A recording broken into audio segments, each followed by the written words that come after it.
Hola oyentes de Radio Sefarad, es un gusto volver a comunicarnos con Barda Fishbein para seguir hablando de Yiddishkeit, en este caso la letra viva. ¿Qué tal, Barda? Hola Jorge, hola a los oyentes de Radio Sefarad.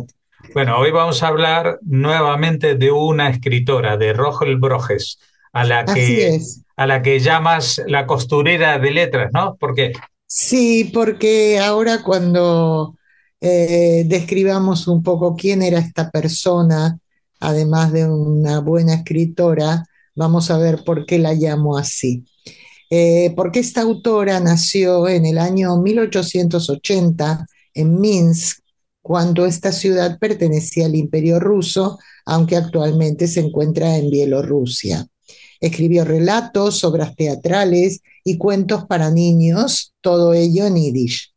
La suya era una familia muy humilde y su padre, Wolf, era seguidor de la Ascalá, el movimiento de la ilustración judía. Y fue él quien le enseñó hebreo a Rohl, de manera que ella podía leer la Torá y también obras modernas en esa lengua, como por ejemplo las novelas entonces en auge de Abraham Mapu, uno de los primeros escritores modernos en yiddish. Al morir su padre, siendo ella una niña de apenas 9 años, pronto tuvo que trabajar como costurera porque había que mantener la casa.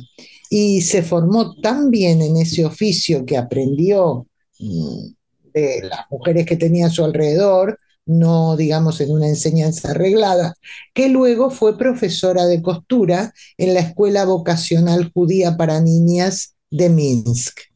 Su primer relato fue escrito cuando tan solo tenía 16 años y lo tituló Yankele, el diminutivo en yiddish del nombre Yaakov.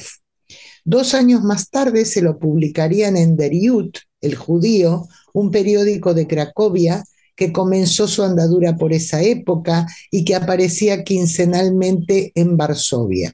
No fue el único cuento en ese medio, siguió publicando allí mientras se editó el periódico, que cerró sus puertas en 1902.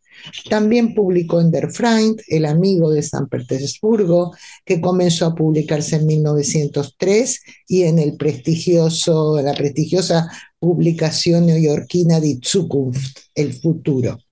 Rogel Broges se casó con un dentista y la pareja residió durante varios años en un pequeño pueblo ruso, Saratov, situado en la zona del Bajo Volga.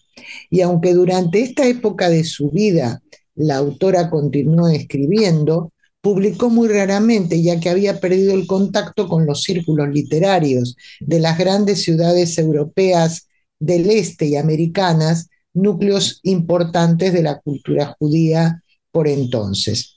Broges y su familia regresaron a Minsk en 1920 durante la guerra civil rusa posterior a la Revolución de Octubre, que generó una hambruna severa en la región del Volga, por lo que se marcharon de allí. En ese momento, Minsk ya era la capital de la República Socialista Soviética de Bielorrusia, y ella publicaba su obra sobre todo en el diario soviético en yiddish Der Stern, La Estrella, que en 1924 pasó a llamarse Oktober, es decir, octubre, ¿no? En homenaje a la Revolución de Octubre de 1917. Esta fue la etapa en que publicó más cuentos infantiles.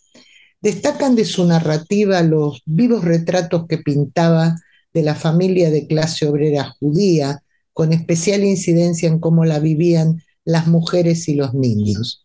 Abraham Reisen y Abraham Liesen, ambos escritores socialistas, y en el caso de Liesen, editor de Die Zukunft, fueron entusiastas seguidores de la obra de esta autora y estaban entre sus amigos más cercanos.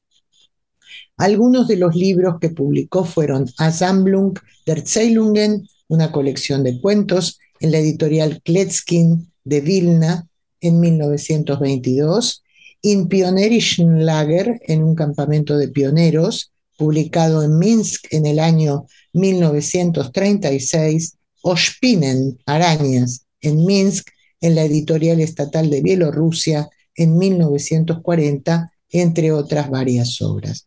En el año 1941 se hallaba en preparación el primer volumen de las obras reunidas de Borges, que también preveía publicar la editorial estatal de Bielorrusia. Se le había planificado incluso ya una obra de 8 volúmenes que incluirían más de 200 relatos, pero los nazis invadieron el país ese año 1941, una vez roto el pacto Ribbentrop-Molotov, y ese proyecto nunca se concretó. Rogel Borges murió en el gueto de Minsk. Algunos de sus libros alcanzaron a ser traducidos al inglés.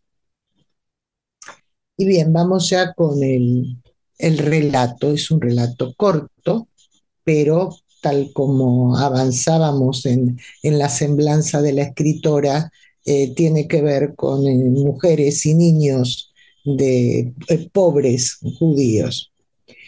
La esposa del asistente del enterrador. El samovar había sido limpiado recientemente y estaba puesto sobre la mesita con los vasos para beber el té. La casa estaba limpia, barrida y completamente ordenada. Ella acababa de recitar sus plegarias y había pronunciado las 18 bendiciones. Al mismo tiempo que le agradecía a Dios, lloraba alabando su bondad, la misericordia que le demostraba a ella, una mujer pecadora. Señor del universo, gracias por todo. Tenía una mirada tranquila, contenta. En sus serenos ojos relucía un fuego calmo y luminoso. Se puso a mirar hacia afuera. Si dirige la vista a la izquierda, puede ver un callejón sinuoso que asciende por una colina y unas casas pequeñas que se encaraman unas sobre las otras como si fueran escalones que trepan. Se levantan, se inclinan, se retuercen, igual que si tuvieran las rodillas arqueadas. También puede ver los tejados nuevos y viejos, los que están invadidos por el musgo y los que se han roto, con sus deformadas chimeneas de hojalata o de arcilla. Desde otras chimeneas, un humo de color oscuro se eleva hasta la cima de la colina.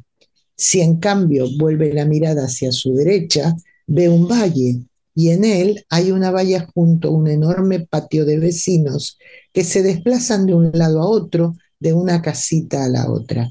Allí también ve a esa mujer ordinaria que viste un vestido rojo y pasa por delante de su pequeña puerta blanca ya por tercera vez en el día de hoy.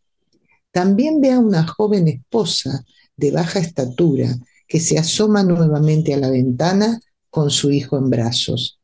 Pasa un granjero conduciendo un carro cargado de leña. Los niños pequeños juegan junto al cobertizo.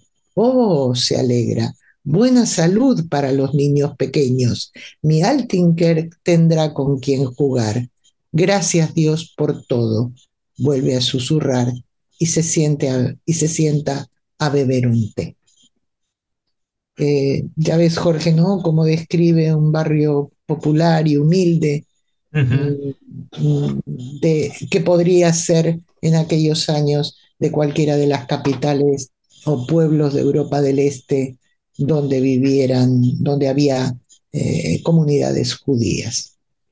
Pues sí, seguramente es una escritora que ha sabido reflejar lo que era la vida en esos años y en esas geografías. Muchas gracias por habernos atendido, Barda Fishbein, y hasta la próxima comunicación de este Yiddishkeit, la letra viva. Hasta entonces, Jorge.